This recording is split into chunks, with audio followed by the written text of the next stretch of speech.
Le principe du cristal, dans son aspect thérapeutique énergétique, est de capter les énergies et de les restituer amplifiées.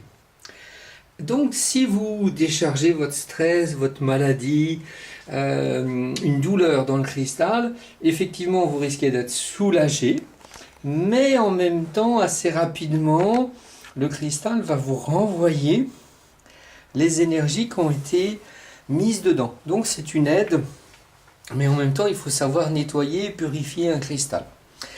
Le nettoyage tel que je le propose dans mon futur livre est très délicat à faire parce que il y a au moins 2-3 semaines de nettoyage et de purification selon le type d'imprégnation qui sont dedans. Donc le subterfuge, le prêt à penser, tu le trempes dans l'eau, voilà ça suffit, c'est très pratique, mais c'est totalement insuffisant. Il faut vraiment pouvoir utiliser des méthodes différentes selon le type d'énergie qui est dedans. Là vous voyez quelques-uns de mes guides, voilà, qui m'accompagnent aussi dans ce travail de transfert de lumière, conscience, amour dans la lignée de Sri Aurobindo et de Mère. Avec d'autres guides bien sûr, liés au maître des cristaux par exemple.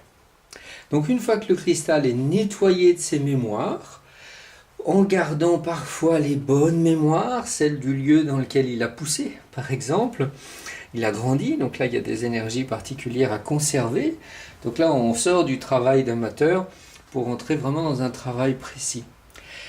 Et le cristal chargé de lumière, conscience, amour pendant 1 à 3, 4 mois, des fois plus, quand j'ai des cristaux qui font plusieurs dizaines de kilos qui me sont confiés, le cristal, une fois qu'il est plein de ça, il ne se charge plus d'autre chose.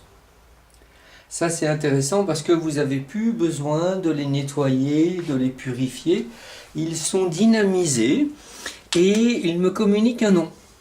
Voilà, vous pouvez voir les noms de certains cristaux, étincelle, chaman, harmonium, puissance, douceur, calice par exemple, soft, voilà, cellulaire, protège, intégrité.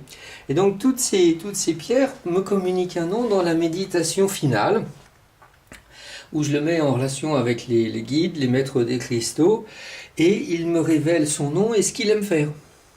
Par exemple, cette calcite, voilà, ça c'est la forme naturelle de la calcite, elle structure, elle organise, ce sont des cristaux d'harmonisation, de méditation, d'ailleurs ils s'appellent médite, et des cristaux qui aident à rassembler les corps énergétiques après des chocs émotionnels. Voilà, chaque cristal va avoir sa particularité, son énergie, sa personnalité. Plus besoin de les nettoyer, mais par contre, au contraire, là une très belle améthyste en croissance, c'est-à-dire qui rayonne l'énergie au lieu de l'accueillir. Donc des améthystes assez rares. Et donc le cristal va vous accompagner et évoluer avec vous. Plus vous le ferez travailler, mieux ce sera.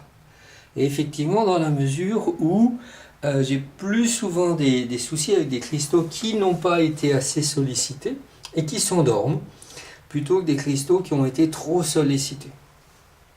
Les cristaux pour le cœur, les quartz roses par exemple, des cristaux plus chamaniques, comme ici, fait.